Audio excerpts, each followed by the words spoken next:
ప్రియమైన దేవుని పిల్లలారా, మరి ఈరోజు మనం బ్రతుకుతున్న విధానాన్ని ఒక్కసారి గమనిస్తుంటే మన బ్రతుకు ఏ విధముగా ఉంది, మన జీవితము ఏ విధముగా ఉంది, మనం ఈ లోకములో బ్రతుకుతున్నప్పుడు, మనం ఈ లోకములో జీవిస్తున్నప్పుడు మనము బ్రతికే విధానము కూడా మనకి తెలిసి ఉండాలి అని బైబిలు గ్రంథము మనకు సెలవిస్తుంది.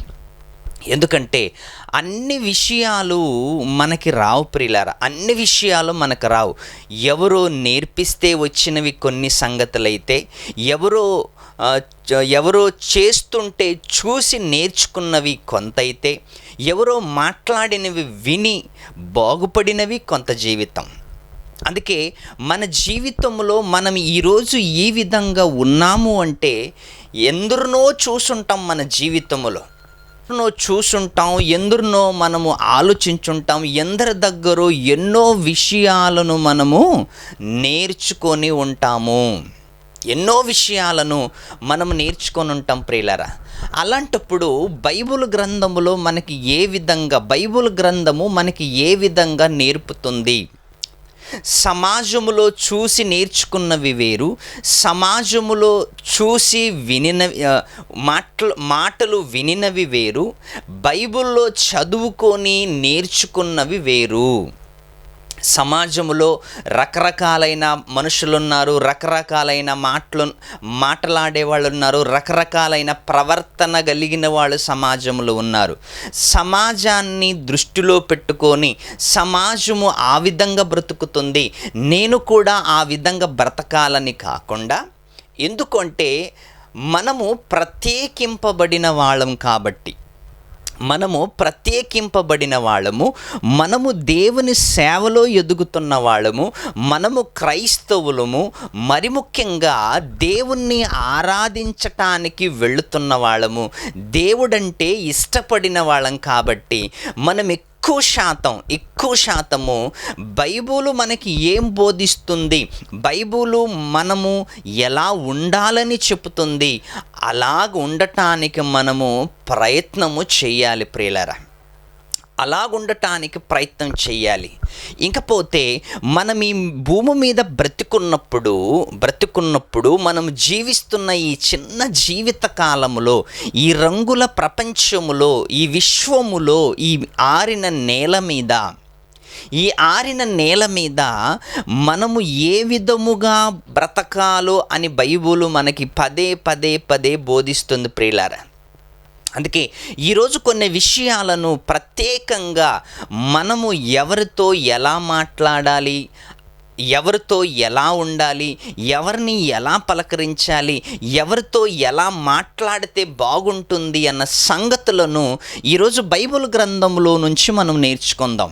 ఎందుకంటే ఈరోజు మన మాటలే మనల్ని కొంతమందికి దూరం చేస్తాయి, మన ప్రవర్తన కొంతమందికి దూరం చేస్తాయి, మన మాటలు కొందరికి దూరం చేస్తాయి, మన మాటలే కొందరిని నొప్పించే మాట్లాడుతున్నప్పుడు నిజంగా వాళ్ళు ఎప్పుడు మన దగ్గరకు రారు. ఇంకా మన ప్రవర్తన ద్వారా కొంతమందికి దూరం అయిపోతుంటాం, కొంతమందిని దూరం చేసుకుంటున్నాం. మరి మన మాటల ద్వారా కొంతమందిని దూరం చేసుకుంటున్నాం, కొంతమందిని పోగొట్టుకుంటున్నాం. మరి ఇలాంటప్పుడు మనము చాలా జాగ్రత్తగా మన మాటల్లో కానీ, మన భాష కానీ, మనం ఎవరితో ఎలా మాట్లాడాలో అన్ని విధాలుగా మనకి తెలిసి ఉండాలి. ఏదో నేను పెద్దవాడినైపోయాను, మరి నాకు అన్నీ వచ్చంటే సరిపోదు ప్రియులారా. ఎందుకంటే అన్నీ వచ్చినది ఒక గ్రంథం ఉంది, అదే బైబిల్. అందులో అన్నీ ఉన్నాయి. మనము నేర్చుకోవలసిన విధానము, మనం మాట్లాడవలసిన విధానము, మనము బ్రతకవలసిన విధానము, అన్ని విధాలు మనకి బైబిల్లో దొరుకుతాయి. అందుకే మనము ముందుగా బైబిల్ని స్టడీ చేయాలి. ఆ బైబిల్ స్టడీ చేసినప్పుడు, బైబిల్ మనం బాగా పరిశోధన చేసినప్పుడు బైబిల్ మనకి నేర్పుతున్నది ఏంటి అంటే పెద్దవాళ్ళతో ఎలా మాట్లాడాలి అని నేర్పుతుంది. మరి మన ఏజ్ వాళ్ళతో ఎలా మాట్లాడాలి అని నేర్పుతుంది. మరి చిన్నపిల్లలతో ఎలా మాట్లాడాలి అని నేర్పుతుంది. వృద్ధులతో ఎలా మాట్లాడాలి అని నేర్పుతుంది. ఏమంటే మన కుటుంబస్తులతో ఎలా మాట్లాడాలి అని నేర్పుతుంది. సంఘంలో ఉన్న వాళ్ళతో ఎలా మాట్లాడాలని నేర్పుతుంది. సమాజంలో ఉన్న వారితో ఎలా మాట్లాడాలని నేర్పుతుంది. అన్నీ నేర్పుతున్నది బైబులు. మరి దీన్ని విడిచిపెట్టి ఎక్కడెక్కడో వేలు ఖర్చు పెట్టి ఏదో స్కూల్ అని, ఏదో అకాడమీ స్కూల్ అని ఎన్నో విధాలుగా నువ్వు బయటికెళ్ళి నేర్చుకునేది ఏమి లేదు ప్రియులారా. ఏదైనా నేర్చుకోవాలి అనిపిస్తున్నప్పుడు ఇదిగో బైబుల్ నీ కళ్ళు ముందుంది, బైబుల్ నీ చేతిలో ఉంది, బైబుల్ నీ చేతిలో ఉంది. చక్కగా మనము నేర్చుకోవాలి. ఎందుకంటే కొన్ని సందర్భాల్లో ప్రియులారా మనము తెలియకుండానే మనం మాట్లాడుతుంటాం. ఏమండి, పెద్దవాళ్ళతో మాట్లాడాలంటే కాస్త ఆలోచించి మాట్లాడాలి. ఎందుకంటే పెద్దవాళ్ళు కదా, వాళ్ళని గౌరవించాలి మనం. ఎవరైనా కానీ, కాపర్లైనా కానీ, మనకంటే పెద్దవాళ్ళైనా కానీ, నాన్న ఏజ్ వాళ్ళు కానీ, అన్న ఏజ్ వాళ్ళు కానీ, వీళ్ళంటి వాళ్ళందరినీ కూడా మనం గౌరవించాలి. ఎందుకు అంటే ఈరోజు ట్రెండ్ ఎలా ఉందంటే ప్రియులారా, సొంత అన్నను కూడా పేరు పెట్టి పిలుస్తున్నారు. ఈరోజు అన్నను కూడా పేరు పెట్టి పిలుస్తున్నారు. సొంత అక్కను కూడా పేరు పెట్టి పిలుస్తున్నారు. అక్క అని పలకరించటానికి ఏమైంది? అన్నయ్య అని పలకరించటానికి ఏం పోయింది? ఏమిటి, ఈరోజు అన్నను కూడా పేరు పెట్టి పిలుస్తున్నారు అంటే, అక్కను కూడా పేరు పెట్టి పలకరిస్తున్నారంటే ఏంటి? ఇలాగంటే ట్రెండ్ అంట. ట్రెండ్ ఏంటండి? ట్రెండు సంప్రదాయం తెలీదు. ఏమండి, అక్క అన్న ఏంటి, మనకంటే పెద్దవాళ్ళ కదా, మనకంటే పెద్దవాళ్ళని గౌరవించటం అనేది మన సంప్రదాయం కదా. ఏమండి, ఎడ్యుకేషన్ ఇచ్చినంత మాత్రాన సంప్రదాయాన్ని ఒకవేళ నువ్వు ఇవ్వకపోతే, మన పిల్లలకి ఎడ్యుకేషనే ఇస్తున్నాము కానీ సంప్రదాయాన్ని ఇవ్వటం లేదు. ఎడ్యుకేషన్ మనిషిని సింగిల్గా చేస్తుంది. ఆలోచించండి, చదువులు మనిషిని సింగిల్గా చేస్తుంది. అదే సాంప్రదాయం కుటుంబం అంతటిని కలుపుతుంది. ఎడ్యుకేషన్ మనిషిని సింగిల్గా చేస్తుంది. మరి సాంప్రదాయము మనుషులందరినీ కలుపుతుంది. ముఖ్యంగా మన పిల్లలకి నేర్పవలసింది ఎడ్యుకేషన్తో పాటు సంప్రదాయాన్ని నేర్పాలి, లేకపోతే సంప్రదాయంతో పాటు ఎడ్యుకేషన్ ఇవ్వాలి. రెండు మన పిల్లలకి చాలా అవసరం. మరి ఈరోజు సమాజంలో ఎలా ఉందంటే ఎడ్యుకేషన్ చదువు మాత్రమే ఇస్తున్నారు కానీ సాంప్రదాయాన్ని ఇవ్వటం లేదు. అన్నతో ఎలా మాట్లాడాలి, ఏమంటే పెద్దవారితో ఎలా మాట్లాడాలి, సమాన వయసు వారితో ఎలా మాట్లాడాలి, చిన్న పిల్లలతో ఎలా మాట్లాడాలి అని ఈరోజు సమాజంలో ఇదంతా కరువైపోయింది. అంటే కారణం ఒకటే ప్రియులారా, ఏంటంటే ఎడ్యుకేషన్. మంచి చదువు ఇవ్వాలి. పర్లేదు, చదివించు పర్లేదు, కానీ చదువుతో పాటు సాంప్రదాయాన్ని కూడా మనం ఇవ్వాలి. ఒకవేళ మన పిల్లలకి సాంప్రదాయాన్ని ఇవ్వలేదనుకోండి, భవిష్యత్తులో వాళ్ళ పిల్లలకి కూడా సాంప్రదాయాన్ని నేర్పలేకపోతారు. ఎందుకంటే మనమే మన పిల్లలకి సాంప్రదాయాన్ని ఇవ్వలేదు కాబట్టి. మనమే మన పిల్లలకి పెద్దవారితో ఎలా మాట్లాడాలి, సేవకులతో ఎలా మాట్లాడాలి, ప్రత్యేకంగా మన ఇంట్లో కూర్చున్నప్పుడు ఎవరైనా సేవకులు వచ్చారనుకోండి, కుటుంబంతో మనం ఉన్నప్పుడు సేవకుడు మన ఇంటికి విజిటింగ్కి వచ్చాడనుకోండి, అప్పుడు పెద్దవాళ్ళు తల్లిదండ్రులు సేవకుడితో ఎలా మాట్లాడాలంటే, ఎంత గౌరవించి మాట్లాడాలంటే, ఆ గౌరవము ఎంత నీవు గౌరవిస్తావో అంత పిల్లలు కూడా నేర్చుకుంటారు. అమ్మో, మా నాన్నగారు మా అమ్మ పాస్టర్ గారిని బాగా గౌరవిస్తున్నారు కాబట్టి మేము కూడా గౌరవించాలి అని వాళ్ళు కూడా అది నేర్చుకుంటారు ప్రియులారా. ఒక్కసారి మీరు ఆలోచించండి. ఎందుకంటే పెద్దలు ఏం చేసేది, తల్లిదండ్రులు ఏమి చేస్తున్నది పిల్లలు చూస్తారో అదే నేర్చుకుంటారు. తల్లిదండ్రులు ఏం చేసేది చూస్తారో పిల్లలు అదే నేర్చుకుంటారు. ఎందుకంటే చిన్నప్పటి నుంచి వాళ్ళకి గురువైన మార్గదర్శికైనా అన్ని తల్లిదండ్రులే కాబట్టి పెద్దవాళ్ళు తల్లిదండ్రులు ఏ విధంగా మాట్లాడుతున్నారు, ఇంటికొచ్చిన వాళ్ళతో తల్లి ఇంటికొచ్చిన వాళ్ళతో ఏ విధంగా మాట్లాడుతుంది, తండ్రి ఇంటికొచ్చిన వాళ్ళతో ఏ విధంగా గౌరవిస్తున్నాడు, ఎలా మాట్లాడుతున్నాడు, అంత పిల్లలు గమనిస్తుంటారు. పెద్దగైన తర్వాత ఒకరోజు పాస్టర్ గారు తల్లిదండ్రులు లేని సమయంలో ఇంటికి వచ్చాడు అనుకోండి, ఆ విధంగా అప్పుడు తల్లిదండ్రులు ఏ విధంగా వారిని రిసీవ్ చేసుకున్నారో అదేవిధంగా పిల్లలు కూడా రిసీవ్ చేసుకుంటారు. అది కాపరి కానివ్వచ్చు, సంఘ పెద్దలు కానివ్వచ్చు, వేరే వాళ్ళు కానివ్వచ్చు, ఇంకెవరైనా కానివ్వచ్చు. కానీ ముందు తల్లిదండ్రులు పిల్లలకి మంచి సాంప్రదాయాన్ని మనము ఇవ్వాలి. అందుకే సాంప్రదాయం ఇవ్వాలి అంటే నీకు ముందు మంచి విషయాలు నీకు తెలియాలి.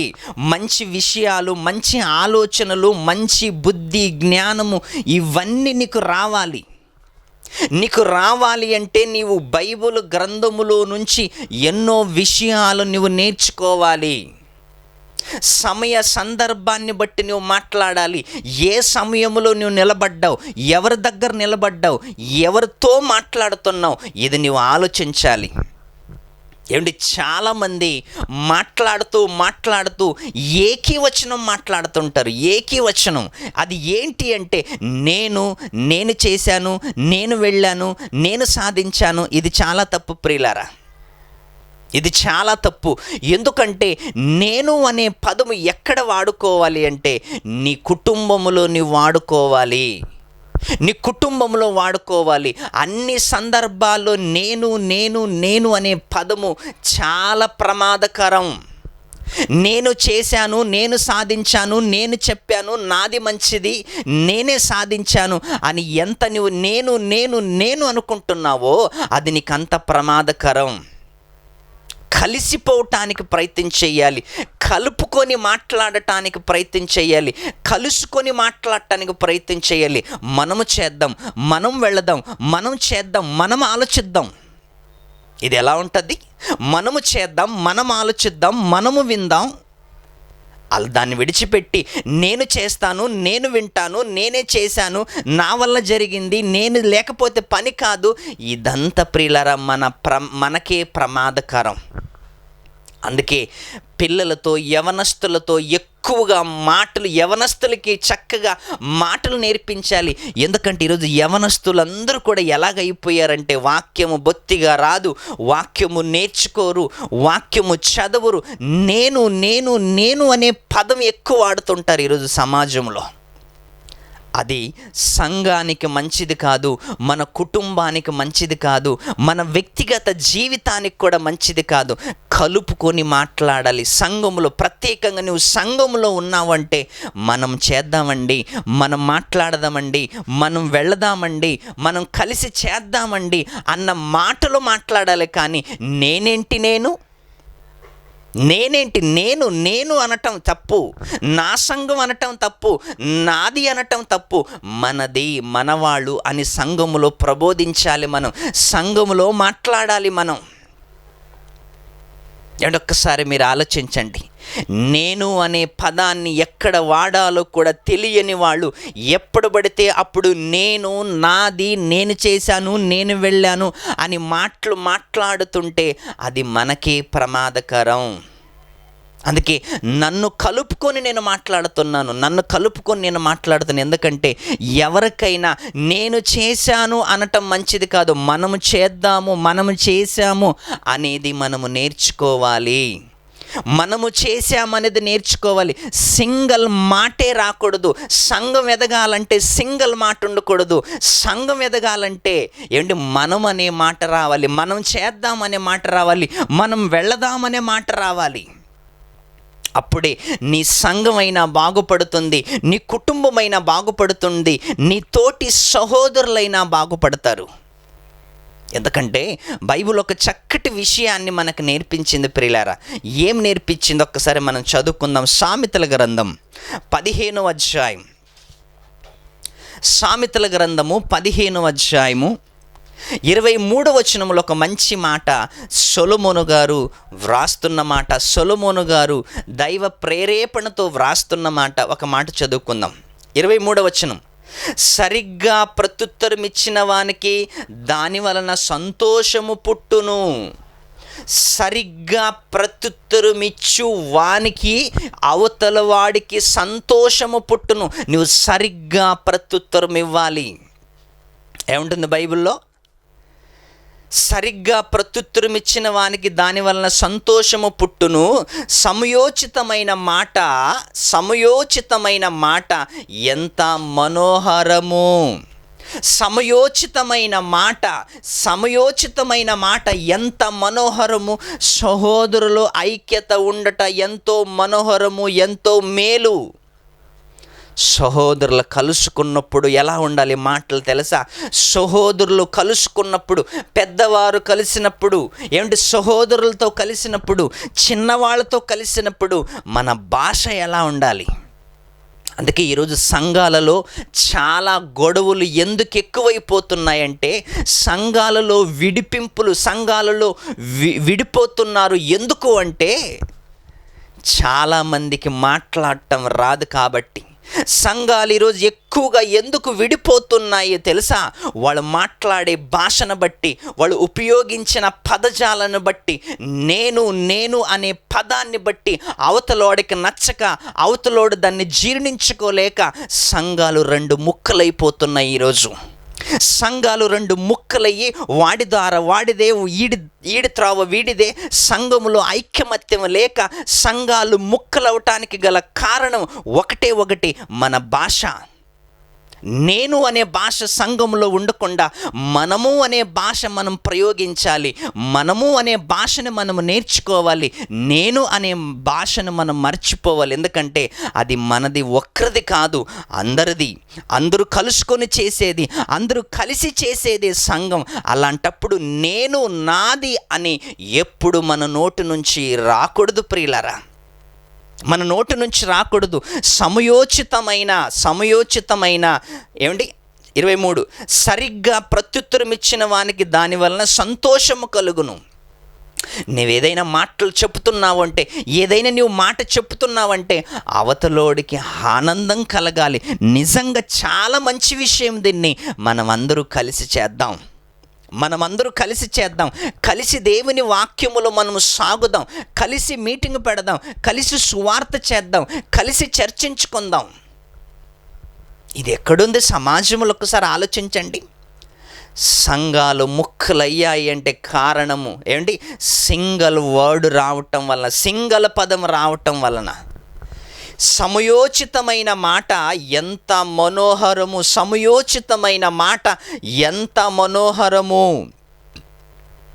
సమయోచితంగా నువ్వు మాట్లాడాలి.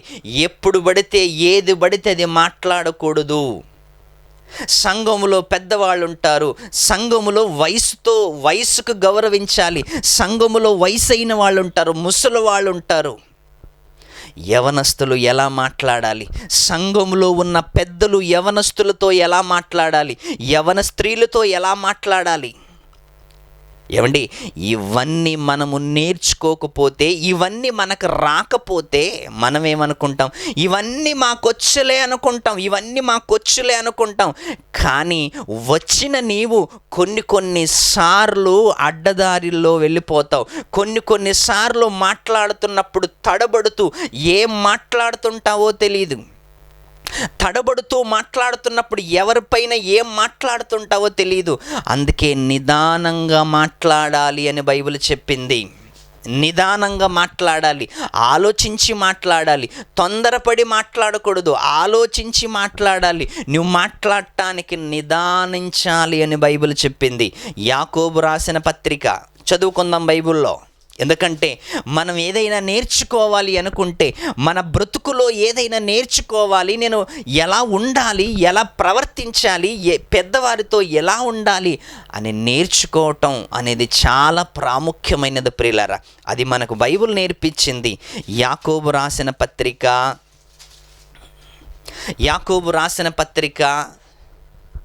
మొదటి అధ్యాయము 19 మొదటి అధ్యాయము 19 చాలా చక్కటి మాట. ఖచ్చితంగా నోట్ చేసుకోండి, చదువుకోండి. మనం ఏ విధంగా ఉండాలో మనకు నేర్పించింది. నా ప్రియ సహోదరులారా, మీరు ఈ సంగతి ఎరుగుదురు గనుక ప్రతి మనుషుడు వినుటకు వేగిరపడువాడును, మాట్లాడుటకు నిదానించువాడును. వినటానికి వేగిరపడాలంట, మాట్లాడటానికి నిదానించాలంట. వినటానికి వేగిరపడాలి, మాట్లాడటానికి నిదానించాలి. కానీ మనము రివర్స్ అంతా. ఆలోచించటానికి ఆలోచించటానికి వేగిరపడాలంట, మాట్లాడటానికి నిదానించాలంట. కానీ మనం ఆలోచించటానికి ఏముండదు, మాట్లాడటానికి వేగిరి పడుతుంటాం. బైబిల్ ఏమన్నది? మాట్లాడటానికి నిదానించండి, ఆలోచించండి. ముందు ఏం మాట్లాడుతున్నారు ఆలోచించండి. ఏమంటుందో బైబిల్ అక్కడ? ఇంకా ప్రతి మనుష్యుడు వినుటకు వేగిరపడువాడు, మాట్లాడుటకు వినటానికి వేగిరపడేవాడు. వినాలి, ముందు వినాలి. మాట్లాడటానికి నిదానించాలి. నేను ఏం మాట్లాడుతున్నాను, ఎవరితో మాట్లాడుతున్నాను అని నిదానంగా మాట్లాడాలి. ప్రధానమంత్రితో ఎలా మాట్లాడతావో, ఎమ్మెల్యే గారితో ఎలా మాట్లాడతావో, కలెక్టర్ గారితో ఎలా మాట్లాడతావో, సేవకుడితో ఎలా మాట్లాడతావో, తల్లిదండ్రులతో ఎలా మాట్లాడతావో, అన్నయ్యతో ఎలా మాట్లాడతావో, నీ సాటి సహోదరులతో ఎలా మాట్లాడతావో, ఇవన్నీ నీకు రాకపోతే జీవితంలో నీకే పెద్ద ప్రమాదం. ఇవన్నీ రావద్దు. ఎవరితో ఎలా మాట్లాడాలి నేర్చుకోవద్దు. ప్రధానమంత్రితో మాట్లాడినట్లు ఏమిటి, మరి ఎమ్మెల్యే గారితో మాట్లాడినట్లు, కలెక్టర్ గారితో మాట్లాడినట్లు, ఒక సేవకుడితో మాట్లాడినట్లు, ఇంట్లో వారితో మాట్లాడినట్లు, వేరే వాళ్ళతో మాట్లాడుతున్నట్లు ఇవన్నీ మనకు రావద్దు. ఎలా మాట్లాడాలి మనం నేర్చుకోవద్దు. అందుకే ప్రియులారా, వినటానికి వేగిరపడాలంటే వినాలి. ముందు ఏం మాట్లాడుతున్నాడు అవతల వ్యక్తి వినాలి. విన్న తర్వాత మనం ఏం చేయాలి? మాట్లాడటానికి అప్పుడు మెల్లగా స్టార్ట్ చేయాలి. ఏమండి, కొందరు ఏమి ముఖం తెలియకుండానే మధ్యలో మాట్లాడేస్తుంటారు. తెలియకుండా మధ్యలో మాట్లాడుతుంటారు. అప్పుడు ప్రమాదంలో చిక్కుకుంటారు. అయ్యో, అనవసరంగా మాట్లాడాను కదా, నేను అక్కడ ఉండవలసింది, నేను మాట్లాడకుండా ఉంటే బాగుండేది, అనవసరంగా మాట్లాడని ఎరుక్కున్నాను కదా అని మన మాట మనకే ప్రమాదకరంగా మారుతుంది. అందుకే ఎప్పుడైనా వినటానికి వేగిరపడాలి. అవతల వాడిని మాట్లాడివ్వండి. అవతల వాళ్ళు ఏం మాట్లాడుతున్నారు, పెద్దలు ఏం చెబుతున్నారు, యవనస్తులు ఏం మాట్లాడుతున్నారు, ఇదంతా బైబిల్ నుంచి మనం నేర్చుకోవాలి. ఇదంతా మన పిల్లలకి మనం నేర్పాలి. సేవకుడి విషయంలో నేర్పాలి, పెద్దల విషయంలో నేర్పాలి, యవనస్తుల విషయంలో నేర్పాలి, చిన్నపిల్లల విషయంలో నేర్పాలి, తల్లిదండ్రుల విషయంలో నేర్పాలి. అన్ని పిల్లలకి నేర్పితేనే బాగుంటుంది. లేకపోతే మన పిల్లలు భవిష్యత్తులో ఎవరి మాట వినకుండా అందరిని ధిక్కరిస్తూ తాముకిష్టం వచ్చినట్లు బ్రతుకుతూ సమాజానికి చెడు చేసేవారుగా నిలిచిపోతారు. అందరూ వాళ్ళని చూసి చీకొట్టుకునేలా బ్రతుకుతారు ప్రియులారా. అందుకే వారి జీవితంలో మంచి విషయాలు మనము నేర్పాలి అంటే ఎవరితో ఎలా మాట్లాడాలో మనం నేర్చుకోవాలి. నేను అను పదం మానేసి మనము అనే పదాన్ని నేర్చుకోవాలి. భార్యతో మాట్లాడుతున్నప్పుడు నేను అని కాదు, మనము అని మాట్లాడాలి. మనం చేద్దాం, మన కుటుంబాన్ని సరిచేసుకుందాం, మన కుటుంబాన్ని దేవుళ్ళు మనము అని సంబోధించాలి. కానీ నేను చేశాను, నేను వెళ్ళాను, నేనే చేశానని సింగిల్ వర్డ్ యూజ్ చేయకండి. ఎందుకంటే భార్య అంటే సగభాగం కదా. సగభాగమైన భార్య దగ్గర నేను అని మాట్లాడకుండా మనము అని మాట్లాడటానికి ప్రయత్నం చేయి. అప్పుడు తాను కూడా మనం చేద్దామండి అని ఆనందంగా ప్రేమతో నీకు మాట ఇస్తుంది ప్రియులారా. అందుకే చక్కగా భార్యాభర్తల విషయంలో కానీ పిల్లల విషయంలో కానీ అన్ని విధాలుగా దేవుని సన్నిధిలో మనము ఎదగటానికి ప్రయత్నం చేయాలి. అన్ని విధాలుగా ఎదగటానికి ప్రయత్నం చేయాలి. అందుకే ఒక్కసారి మీరు ఆలోచించండి. వినటానికి వేగిరపడాలంట, వినటానికి వేగిరపడాలి. ఎవరు చెప్పినా, ప్రధానమంత్రి చెప్పినా, తల్లిదండ్రులు చెప్పినా, సేవకుడు చెప్పినా, అన్నయ్య చెప్పినా, అక్క చెప్పినా, తమ్ముడు చెప్పినా, ఎవరు చెప్పినా ముందు వినండి, ముందు విందాం. ఎందుకంటే ఈరోజు కాలంలో నేడు ట్రెండ్ ఎలా మారిందంటే ఎవడు చెప్పినా వినడు. ఏదో సినిమా డైలాగ్ ఉంటుందిలండి, సీతయ్య అంట ఎవరి మాట వినడంట. ఆయన ఎందుకు వినడో మరి తెలియదు మనకి. అందరి మాట వినాలి, వినటానికి వేగిరపడాలి, వినటానికి వేగిరపడాలి. వాళ్ళు ఏం మాట్లాడుతున్నారు, నీ మంచి కోరి మాట్లాడుతున్నారా, నీ కీడు కోరి మాట్లాడుతున్నారా, నీ భవిష్యత్తు విషయంలో మాట్లాడుతున్నారా, నిన్ను తొక్కేయటానికి మాట్లాడుతున్నారా, ఇవన్నీ వినొద్దు. వినకుండానే నువ్వు మాట్లాడావనుకో, వినకుండానే డిసిజన్ తీసుకున్నావనుకో, ప్రమాదంలో నీవే ఇరుక్కుంటావు.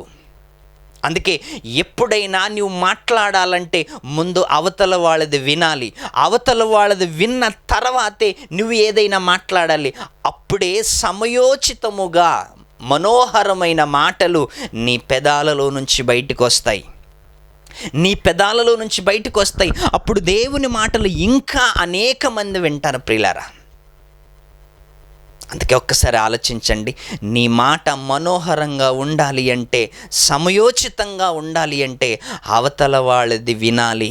అవతల వాళ్ళది విని, అవతల వాళ్ళది విన్న తర్వాత నువ్వు మాట్లాడాలి.